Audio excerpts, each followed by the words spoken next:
अस्सलाम वालेकुम जामी भाई, क्या हाल है? खैरियत से? ये भाई, ये मैंने कहा फार्म की अपडेट दे दूँ। ये रहे।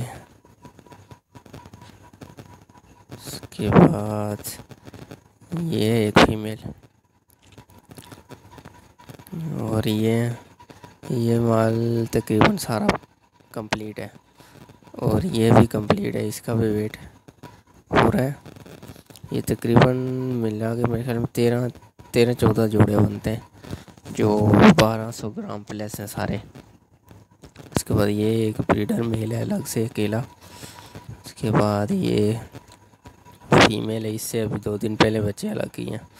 ये जो नीचे माल है ये 2 दिन पहले 2 फीमेल से अलग किए हैं। बाकी ये नीचे ये 3 बच्चे, ये अभी छोटे हैं, ये थोड़ा टाइम लगेगा इनको अलग करने के लिए। और इसके बाद ये ब्लैक वाली फीमेल है,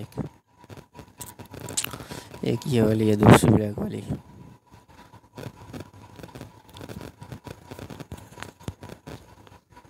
इसके बाद ये एक वाइट वाली फीमेल। बाकी ये फार्म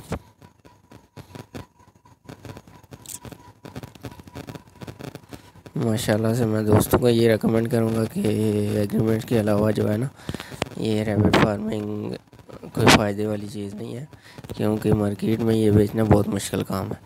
तो बेस्ट है जमी रैबिट फार्मिंग कंपनी से बंदा एग्रीमेंट कर ले और बनेज बंदा रेडी करके बस माल दे आए। मैं तो बिल्कुल 3 साल से इनके साथ काम कर रहा हूँ, माशाल्लाह से बहुत अच्छा काम जा रहा है।